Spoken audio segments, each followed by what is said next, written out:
So welcome everyone. I will start with acknowledging the traditional custodians of the land in which we're meeting today. For me, that is the Gadigal people of the Eora Nation, and I wish to pay my respects to their elders past and present, and also acknowledge any Aboriginal and Torres Strait Islander people joining us today. And I think it's also worth recognising, particularly with the announcement of the wording of the referendum recently, I think it's important that we acknowledge that this is going to be a difficult period for many Aboriginal and Torres Strait Islander people and communities. And I think it's imperative for people in this sector to be mindful of that and to make sure that we listen and contribute in a caring and respectful manner. Welcome to the NGO Researchers Forum for 30 March. My name is Ben McAlpine.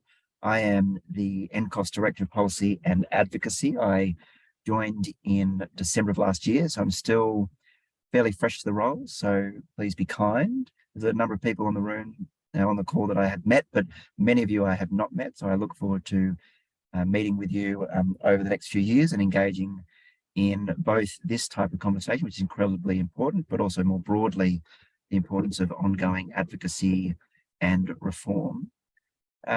For those that are new to the Researchers Forum, a quick background. It was informally started in 2008 by Mission Australia and the Benevolent Society, and it was designed to be an informal, loose gathering that's taken different shapes and forms over the years, but its primary focus was to provide a space for NGO researchers and key sector partners to present, discuss, share their work, and try to contribute to more evidence-informed approaches being implemented across the sector. This iteration of the forum was launched in May of March in last year, and the group at that time agreed to prioritise grey research, so not published research, to present good practice examples and to really focus on capability building. So that is the context and the background to why we're meeting today. In terms of the agenda for today, really excited to be hearing from three really interesting and exciting projects. Big thanks to Mark, Lorna, Chris, Joanne, and Sarah for not just putting aside the time today, but also the generosity of your time and effort in the lead up to this, because as I'm sure we all know, it's not easy, and it certainly can be very time consuming to get ready for these types of sessions. So thank you. A polite reminder to our speakers that there is a 15-minute limit. Rosalita and Frankie and my team will be maybe adding some messages to the chats if we're worried that we're about to go over time. So apologies in advance for trying to keep that under control. And a reminder to all people joining, we're going to hold questions until the end of the three presentations. So we'll have an opportunity as a group to discuss and ask questions after the three sessions. If you can either hold your questions or put them into the chat box, then Rosalita will be keeping track of those and try to facilitate that conversation. And I also really hope that after that discussion, people are keen and prepared to share information about what you're working on, maybe some recent work or upcoming work, and anything else that you want to contribute, because this is your forum. So we hope that that will be a useful conversation at the end. Slightly awkward in my first facilitation of this, I need to ask for your forgiveness. I'm a personal apology. I will need to drop off at 2 o'clock before that discussion happens, as I need to attend another meeting. But Rosalita will be entirely able to host that discussion and information sharing at that time. So unless, Rosalita, there's anything else I have forgotten before I move on to our next or first presenter. That's brilliant, Ben. Yeah, let's move on. Great. So to kick us off, we have Mark Riboldi, who is the Collaborative Research and Policy Manager of the Sydney Policy Lab between 2020 and 2022. Mark was responsible for developing and leading research projects at the lab and is going today to talk us through how NGOs supported the needs and aspirations of international students at the height of COVID-19, which I'm sure everyone may not try or want to remember that time, but particularly for a cohort like this, an even more difficult time than many of us may have had it. So Mark, thank you for your time today, and I'll hand over to you. Thanks so much, Ben. Hi, everyone. Particular hi, I just saw that Erica and Asha from Sydney Community Forum have joined the call, which is great because they were part of the research that I'm talking about. So hopefully they'll have be able to add some insight in the Q&A and the discussion later on top of the ramblings that I do. I'm just going to share my screen briefly and hope that that works. Has that worked okay? Yep. Oh, great. Thank you.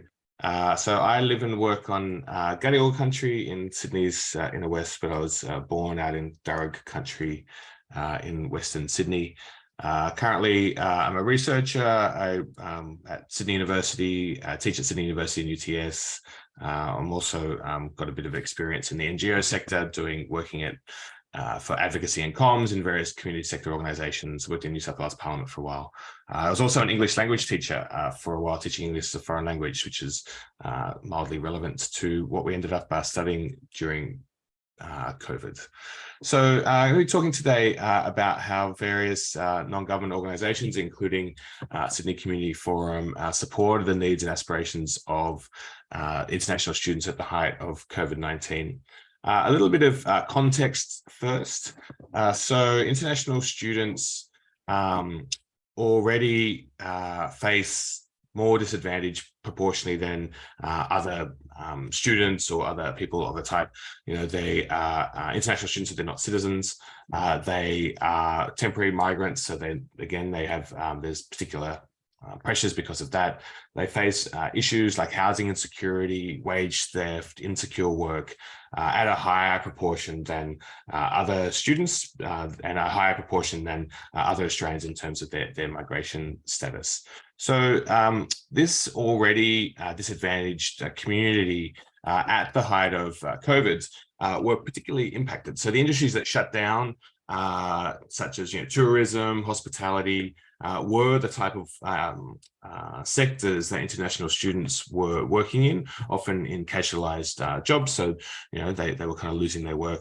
The Morrison government basically excluded non-citizens, including international students, from JobKeeper and JobSeeker and other protections. As you can see from that horrible headline, it basically told them to go home if that's what they wanted to do. And because in terms of, I guess, public discourse and putting things on the agenda, international students and their issues compared to everything else that was going on in terms of COVID were just not as salient or easy to get that kind of attention around them. So really, we've kind of had an already vulnerable community abandoned by the Australian government and thrown into crisis. So in terms of my context, I was at the Sydney Policy Lab doing some research funded by the Paul Ramsay Foundation. We did a variety of interviews and focus groups with a variety of people from across the country, basically asking them, what was your experience of COVID? What were you trying to do? What were you successful in? What were challenges, those kind of things, looking at capability. And one of the stories that rose out of this research was this story about international students and what was going on around them. So myself and Professor Kurt Iverson are kind of following up and doing follow-up interviews and research to kind of dig into this story a little bit more. So we've talked to, and in terms of the organizations that broadly are involved in this case study and this example, there's organizations like Sydney Community Forum, legal centres, Addison Road Community Organisation, Get Up, the Australian Red Cross, University of New South Wales, Democracy in Colour. There's the Migrant Justice Initiative at UNSW. There's a lot of different organisations who were involved in supporting international students, just in the instances that we talked about, and across the country there were a whole lot more that we haven't had a chance to talk about. So the kind of, I guess there were three primary activities that we've kind of identified that were kind of going on there, enabled or in part by civil society organizations.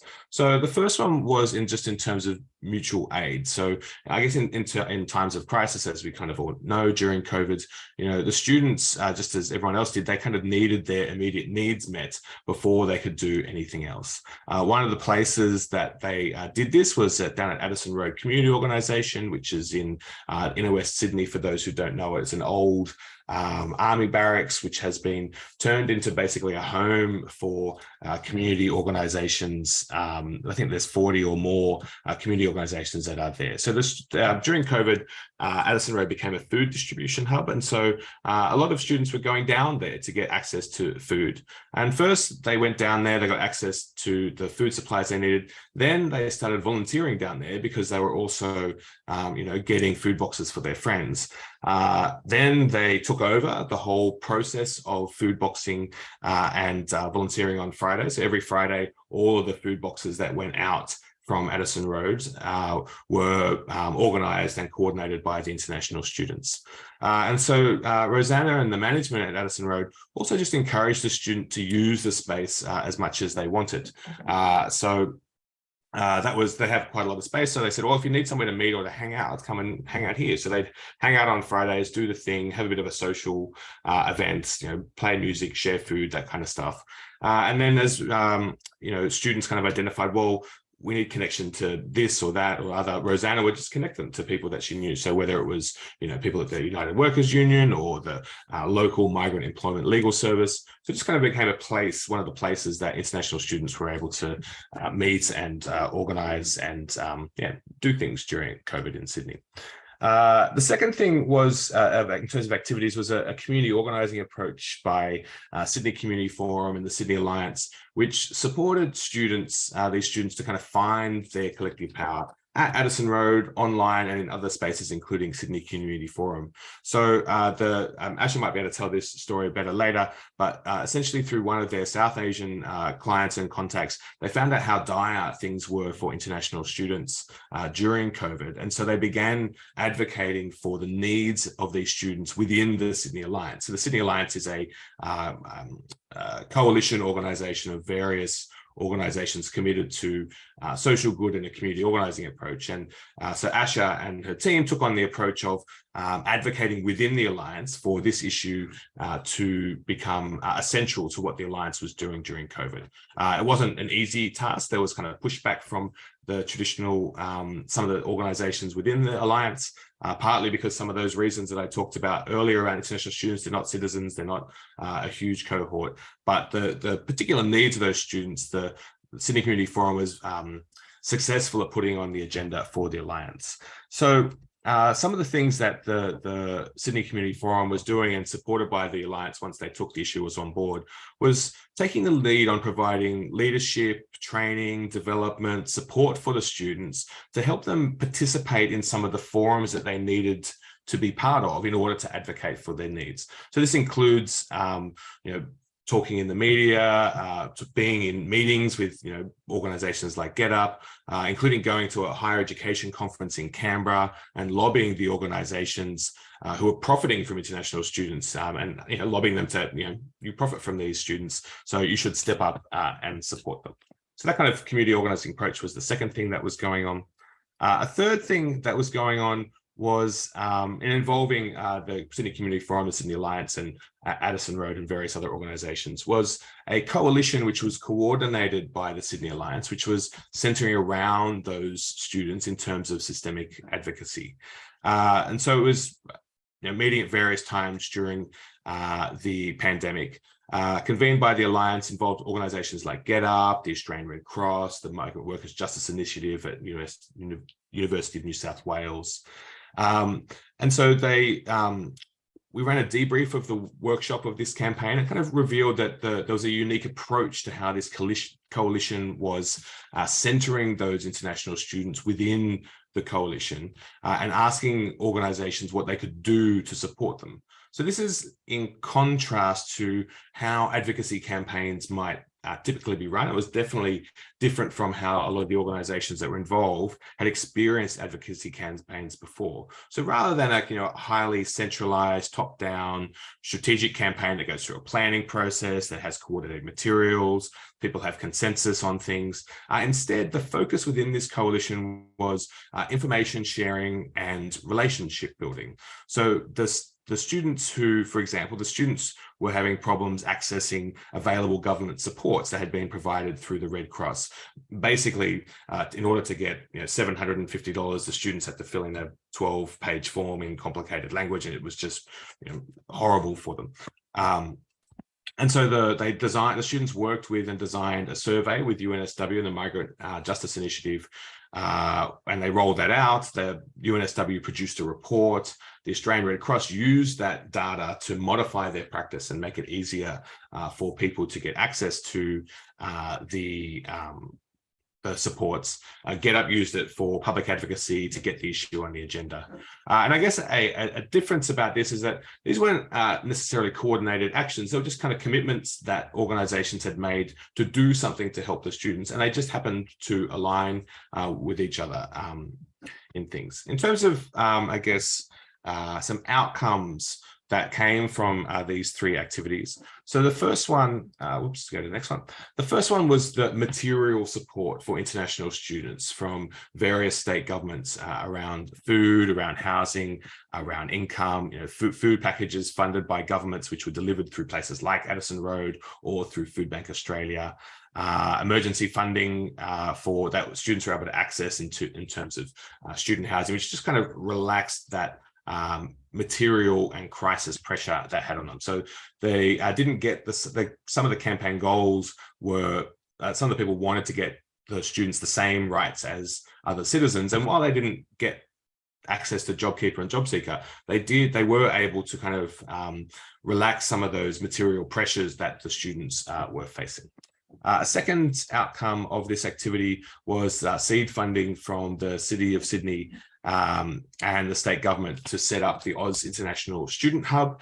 And so this is designed to be a space run by and operated by international students to advocate for and provide services specifically to international students. So a particular aspect of this is a triage function. So there are plenty of services around, but are they accessible to international students? Are they actually able to talk to someone who understands what their experience is and help them navigate a quite complicated system and get access to them? And so OISH, the Oz International Student Hub, provides a space where students can connect with each other, they can explore, share concerns, get connected to supports if they need them. And then the third outcome was initially a physical premises for OISH from an education provider. So one of those ones who was profiting from students from that higher education conference said, well, yeah, we're not actually using our facilities during COVID, so you can use our space for OISH. And now that space is auspiced by Asha and the team at Sydney Community Forum.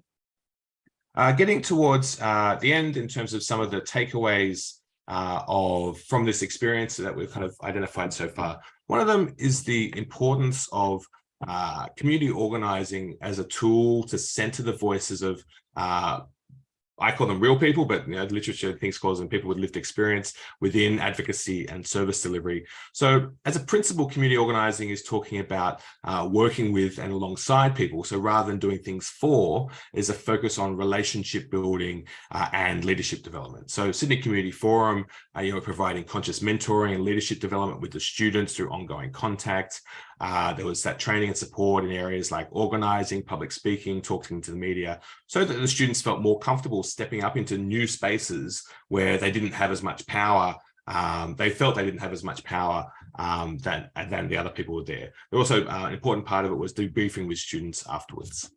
Second takeaway is the importance of place and space, so both physical and online, for civil society activities. So Addison Road, in our example, kind of provides a physical space, and the Sydney Alliance had hosting a online space. So part of it is about opening up these spaces without condition, being directly responsive to the requests of people.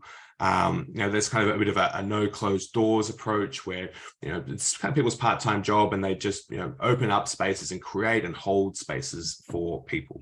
And then the last takeaway that we're kind of working towards at the moment is around the roles of intermediaries and community hubs for holding and enabling that kind of collective activities. This is a really, for me as a researcher, the focus on the linking and connecting roles that organizations can play, including how they create and use the space that they have. So the Sydney Alliance as an intermediary created and held a space in an intentional way that helped navigate those power differences between international students and small and large NGOs. Addison Road as an intermediary consciously made personal connections between people in need and those who had the power to help them in a way that really centered the voices of the people in need, not the management of Addison Road. And just finally, in terms of the challenges, and Ashley might be able to talk to more about these, is that there's that need for the ongoing survival and viability of OISH. There's a need to take some of the learnings from this and how do we translate responsive success to proactive, switch from responsive to reactive advocacy. And of course, as you probably all know, there's the need for increased funding and support for relational and community-oriented practice. So that's me. Thank you very much. I hope I didn't run too much over time. Looking forward to chatting with you all soon.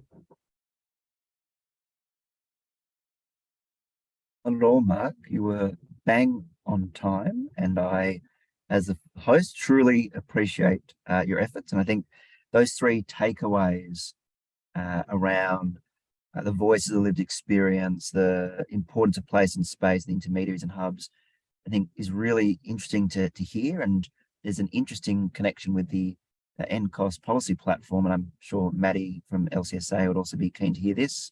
We're excited around giving core funding to those neighbourhood and community centres who play such a critical role in the community. And your research is a great example of some of the evidence that underpins that as well. So thank you. So we'll again hold questions until the end, but then we'll move on to the next slide. And here we start introducing Professor Lorna Moxon and Dr. Christopher Patterson, who are co-founders and directors of Recovery Camp. So for those who aren't aware, Recovery Camp is an award-winning provider of evidence-based mental health programs with over 30 peer-reviewed journal articles detailing the impact of the camp. And I'm sure they'll go into this, but more than 600 people have attended the camp for their own mental health recovery since it was established 10 years ago. So Lorna and Chris are going to speak through the key piece of the evidence that underpin the effectiveness of Recovery Camp and a bit of an acknowledgement. In my previous role at my previous organisation, Lorna sits on the board. I just feel like that's an important acknowledgement that there's a connection there. But Lorna and Chris, I'll hand over to you, please. Can I just jump in? Thanks so much for the introduction, Ben. That photo that you had up is probably about 5 years old, and it turns out I'm wearing the exact same shirt. So that's devastating. Time to update my wardrobe. Maybe it's a new shirt that just happens to be similar. Yeah, exactly. Sorry, Lorna. No worries. Thank you. And thank you, Ben. It was a delight to work with Ben along on that board, and delight to see him again. So acknowledging that Chris and I are on Dharawal country, never ceded, and we also acknowledge people with lived experience of mental illness. We just want to tell you and note that the photos we're using in our slide deck are done so with permission. In our sectors, we all know how important evaluation and proving efficacy is. So today, given that this is a research forum, we're choosing to present a structured program of evidence collection that we've built around Recovery Camp. So thank you. I'll just share my screen.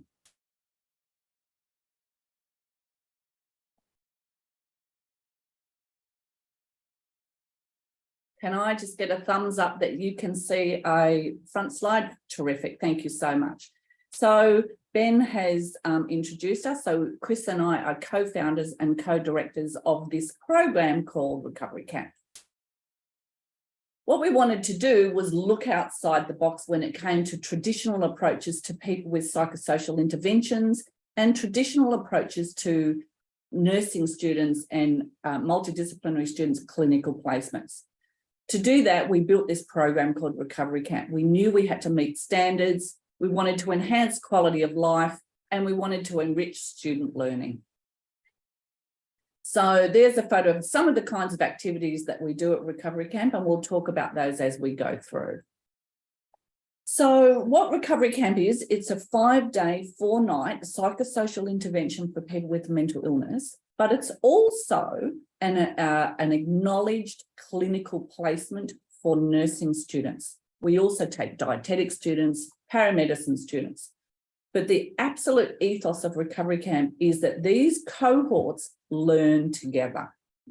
And again, these are some of the, I find, very frightening activities, very safe because we're harnessed in, that we do at camp. They're challenging.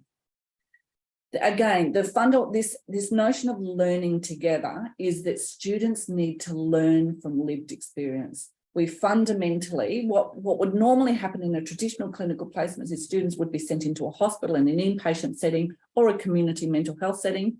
This is obviously a very, very different clinical learning experience for them. We're out in nature, and very much our consumers are the drivers of the learning. And we're learning through challenge. So challenge is very much challenge by choice. And what you're seeing on the screen here is students and people with lived experience climbing the rock wall. And what you're not seeing, though, is the team below, the support team, the belay team, lots and lots of teamwork. And we set goals, we set lots of things, but this challenge is really important. So the kind of activities we see there is the rock climbing. We also do craft, and the challenging activities are really important from a psychosocial perspective because people are meeting goals for themselves. We've underpinned Recovery Camp with a number of theories, one of which is social contact. And we know that when people have contact with other people, all sorts of attitudes and behaviours change. So we've got a group of people here, people with lived experience, students, sitting down in the dining room. We eat together, we do activities together, learning from one another, having that social contact. Another activity here is a bush dance. So we always have a bush dance. We know that people with mental ill health, for example, lead sedentary lives. At this particular activity, we have therapeutic touch, but we also end up doing about 9,000 steps that night. So not only is it therapeutic from that perspective, it's really good for our physical health. It's interesting that when we leave camp, people say things like, I sleep better, I eat better. And that's really a very big part of it. Chris, do you want to talk to this one? So this slide is showing how learning really takes place. You know, the adventure activities get a lot of our focus, and they are so important for bringing people together. But you can see in the background, you know, a consumer talking to a nurse, and that's where a lot of the learning and a lot of the recovery for consumers takes place. And that's really important. It looks very subtle, but this happens all the time. So as Chris said, a lot of the focus is on the activities, and it's not really. The activities are a conduit to contact, are a conduit to lessening stigma, are a conduit to learning.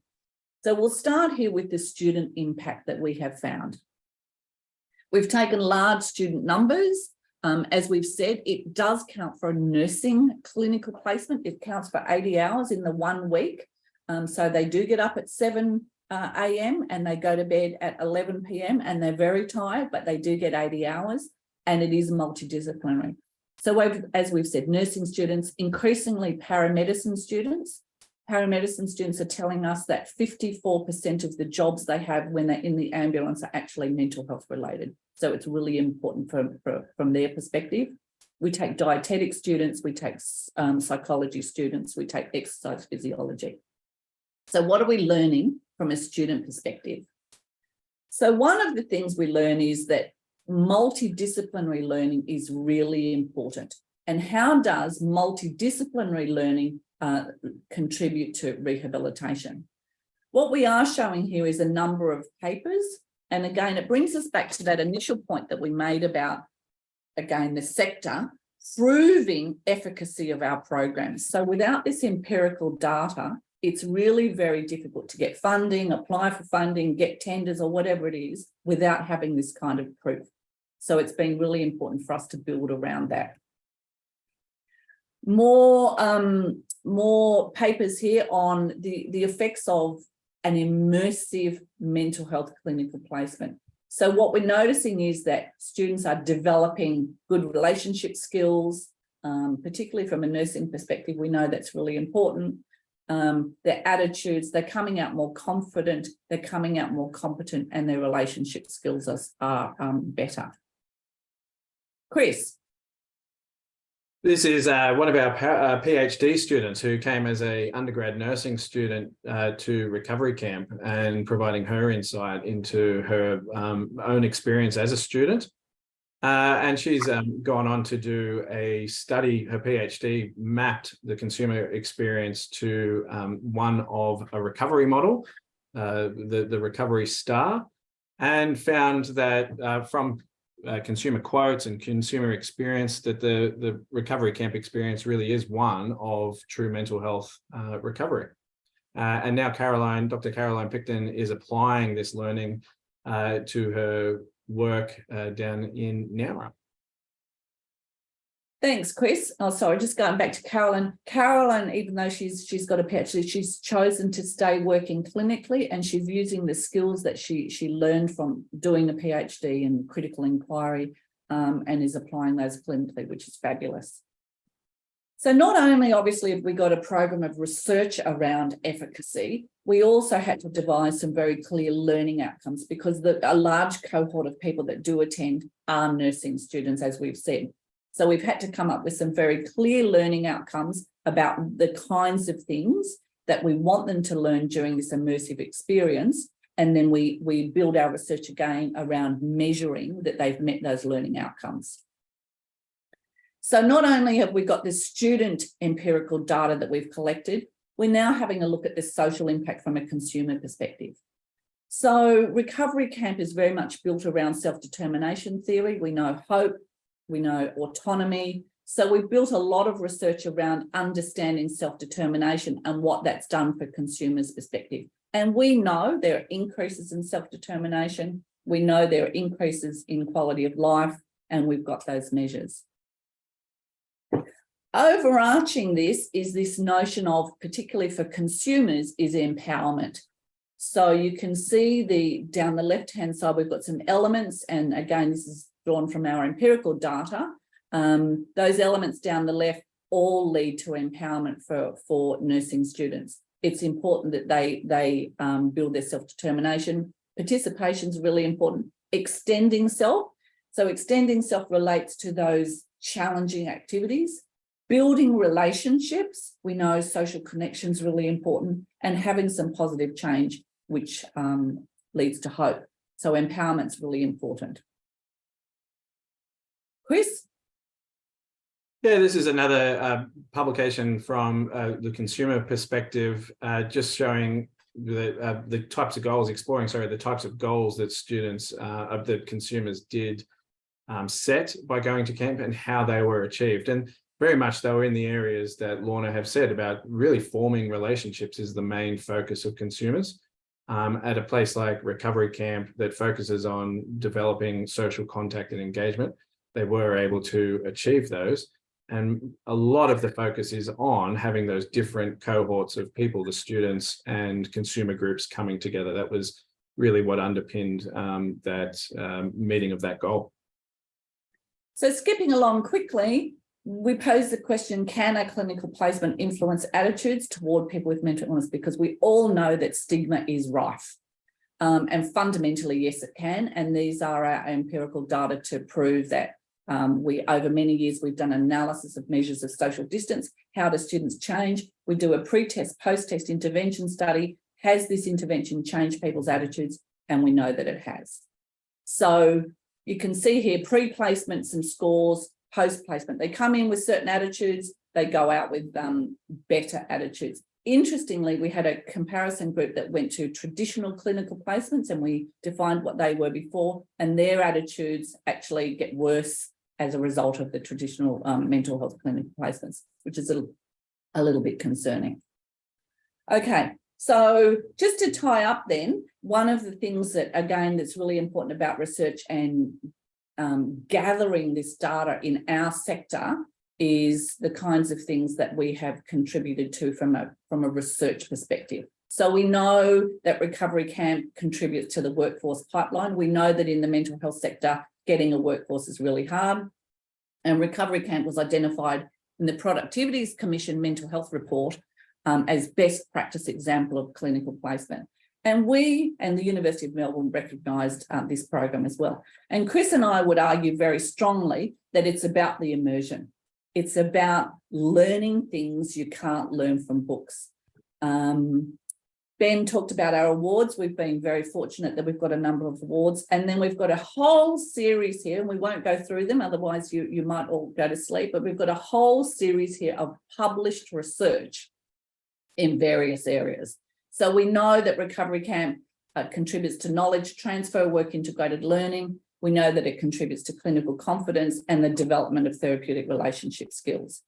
We know that it contributes to stigma reduction, knowledge transfer. We also know it develops social capital and engagement and helps seeking behaviour and recovery.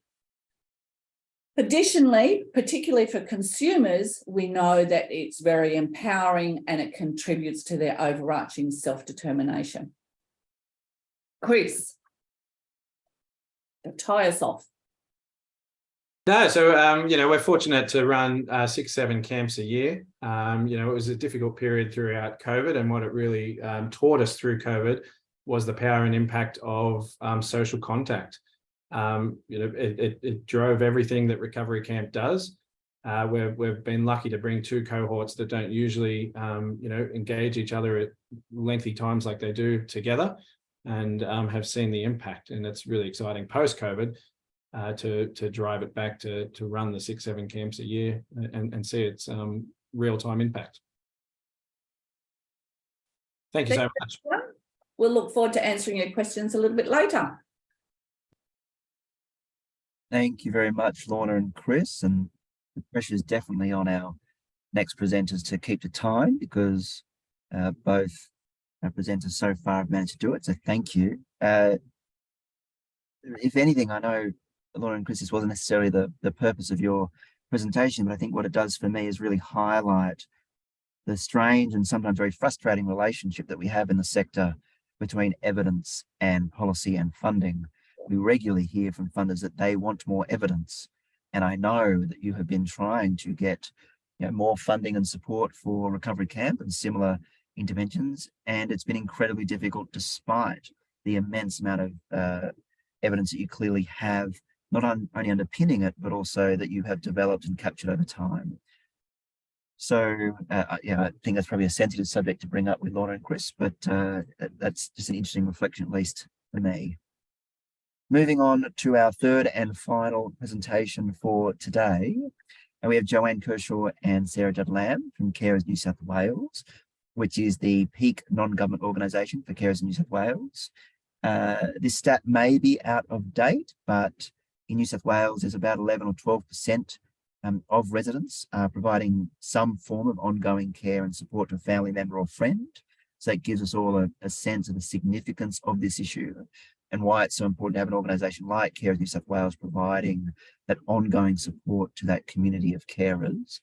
And today, Joanne and Sarah are going to be talking about how the carer-related research is being connected in with practice. So I'll hand over to our next presenters. Thank you. Thanks, Ben. And I'll be sharing our slides. And we've also got another member of our team that's going to present on a couple of them, which is Tian Barrett, who's also here, and she's from the UTS part of our program. But I'll just share our slides momentarily. So hello, everybody. My name's Sarah Judd-Lamb. I'm the Executive Manager, Policy Development and Research at Carers New South Wales, which is the peak non-government organisation for family and friend carers in New South Wales. And It was great hearing the history of this forum a bit earlier. I haven't been involved since 2008, but I think I have been involved in some way, shape or form since about 2014. And so it's great to see it kind of keep bouncing back in different iterations, and great to still be involved and presenting on a newer project, a bit of a newer project since the last time we presented here. So I also want to introduce my colleague Joanne Kershaw, who's co-presenting today, who's our Sector Engagement Officer for the Carer Knowledge Exchange project. And importantly also Tian Barrett, who's online as well, who is from the part of our team that sits within the Institute for Public Policy and Governance at UTS. And so we'll explain that shortly, but we'll each jump in on a couple of different relevant slides as we go through the presentation, and we will be watching time closely then. So see how we go. So the Carer Knowledge Exchange, I've just got the subtitle here before I get into the presentation. It brings together carers, former carers, researchers, policymakers and practitioners to share their knowledge and learn from each other. And I want to also add our acknowledgement. I'm on Gorogal land today, as is Joanne, and add our acknowledgement to the traditional custodians of the lands mentioned earlier by other presenters, and to those represented by people joining online today. Briefly about the Carer Knowledge Exchange, and you can read more about this on our website, but this is a joint project between Carers New South Wales and the Institute for Public Policy and Governance at UTS, funded by the New South Wales Government. And it's a project that is focused on knowledge translation, and specifically on connecting together the abundant research that relates to family and friend carers, both in New South Wales but also Australia-wide, to basically help that research better inform policy and practice.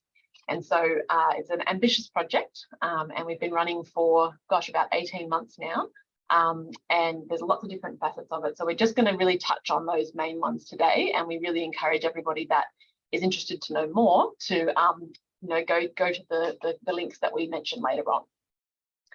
So just briefly around purpose, I talked about the Connecting Research to Practice byline, but essentially we're really looking at carer-centred knowledge translation that really engages sector representatives, so policymakers and practitioners, as well as lived experience with those creating, producing, disseminating research. And we really want this to be practical and concrete in improving life for carers. And we do not want to replicate the many great research projects and partnerships that exist. Rather, we want to elevate those and provide them with different platforms and spaces, both physical and virtual, to really share what's happening and to connect and collaborate to just build that momentum. So one important thing to point out, there's a New South Wales Carers strategy in play, which the Carer Knowledge Exchange comes under. And each year of the project, we go by financial years, we have a different topic that we focus on that's out of the Carer strategy. And at the moment, we are coming towards the end of the financial year that we have focused on the priority 4 there, carers have better health and wellbeing. And so that's kind of our current focus in terms of topic. Previously, we had a focus on the priority 3, financial wellbeing and economic opportunities. This is from our website, which we'll speak to in a moment, and just some facts and figures about carers. Ben already sort of noted the population figures. More than 1 in 10 New South Wales residents and Australian residents are carers, roughly. So it is a big and often hidden element of our society that is worth highlighting. You'll see some of these very nice graphics throughout the presentation. These are digital canvases that were taken at our inaugural research incubator event in May 2022, and they illustrated some of the things that were discussed at that forum, and we'll come back to that shortly. So I'm going to hand over now to Tian, who can just introduce herself, and we'll speak a little bit about the research library and digital platform. So the digital platform and the research library that lives on that digital platform is where we share all of the resources and information related to this project. So the research library, it's a collection of research that relates to care and caregiving. it includes, you know, your typical academic journals, but it also includes grey literature, and that is the key difference between our research library and, you know, like a traditional like university research database. For example, it's a place to capture all different kinds of outputs. So essentially, we are building on it all the time. We launched it with a slate of publications that we thought were key to the sector, but there's also a feature where users can submit their own research publications or suggest publications that they know of, even if they weren't the author. So the idea is that the community will then build on this initial groundwork that we've created and keep adding to it over time. In terms of searching the database, you can search through the key themes that we've set up related to different types of you know, caregiving and care arrangements, or you can also, you know, do keyword searches, that kind of thing. So we've tried to make it as user-friendly as possible, so it's accessible to all three of our audiences, our key audiences, researchers, policymakers and practitioners, and carers. So the idea is that everyone can come together and access information related to caregiving in this one place. And I think in the next slide, we have an example of what this actually looks like in the research library. Yeah, okay, so this is an example of an entry in the research library. Another key element of this is the knowledge translation component that goes into it. So instead of just listing it as a publication, we also have a summary that is different to the abstract of the publication, where we've actually gone through and pulled out the key messages, given people a synopsis of the paper, and then kind of said what some of the key messages for carers or for policymakers might be, as well as adding keywords and other related publications. So it's an opportunity to have research showcased here, but also starting to do that knowledge translation work with that one. And I think I'll hand over to Joanne for events. Thanks, Tian. The Care Knowledge Exchange, a large part of our project, is delivering different events over the year. We have 4 events in a year. 3 of those are an interactive webinar, which is something that we've developed. We're quite creative in our approaches about how we bring people together and how we listen and how we have that exchange between our different audience groups. We've developed an interactive webinar model, which has been well received by all our key audiences, where we bring people together to provide a strengths-based approach around a different issue from their experience. And then afterwards, we have another whole hour where we have breakout room discussions between all our attendees. We've received really great feedback from these breakout room discussions, just in randomly allocating either carers, researchers, or policymakers and practitioners. There is a rich discussion that might not otherwise occur. We've had incredible feedback, such as policymakers saying, I've never had the opportunity to have a frank conversation with a carer before. So this is really inspiring in our work and really motivating our creative approach here. We have our annual research incubator coming up in May, and we're very excited to be able to launch the program this week. Sarah will speak to that later in this presentation. The purpose of the incubator is to act as a 3-day catalyst for future opportunities and collaboration between carers, researchers, policymakers, and practitioners. And these events are free, and they're designed to be accessible to anybody who's interested in carer-related research, implementation, policy development, or particularly to provide opportunities for carers and former carers to share their lived experience. Our next slide is of another digital canvas from one of these events. We really love these creative approaches to not only listen, but also to translate what we've heard into different pieces of evidence. We also have a communities of practice component of the project, which is another exciting opportunity for us to be inductive in our approach and really to let the community of the Care and Knowledge Exchange come together and get involved. We're running 2 pilots at the moment. One of the community's practice groups is about navigating systems, and the other one is about best practice listening to carers, co-design and collaboration. If you're interested in any of this, we really encourage you to reach out and get involved. I think I'm handing back to Tian. Thank you. So just quickly, because I can see we're running out of time, our Carer in Residence role is a key aspect of the Care and Knowledge Exchange project. This is a lived experience role, essentially a consultancy based role, really. It was started in the former Centre for Carers Research at UTS, and it's something that we've carried forward into this project, where we have Prudence Granger, our current carer in residence. She works on the project 1 day a week and essentially brings her lived experience to the project. So this ensures that we have a carer voice represented in everything that we do. And it's also a way of providing another professional opportunity for someone in a caregiving role. Prue is using this opportunity firstly to launch a blog series. The first post you can see here, that's Prue and her dad there.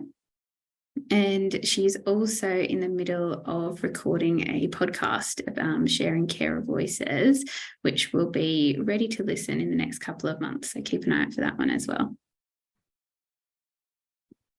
And I think this one's me as well, sorry. So in terms of what the Care and Knowledge Exchange offers people in the policymaking or practitioner space, we thought it's good to actually show you, why it would be worthwhile interacting with our project. So firstly, access to the latest care-related research via the research library that I spoke through before. It's an opportunity to listen to lived experience to inform your work via our events and our discussions that take place there.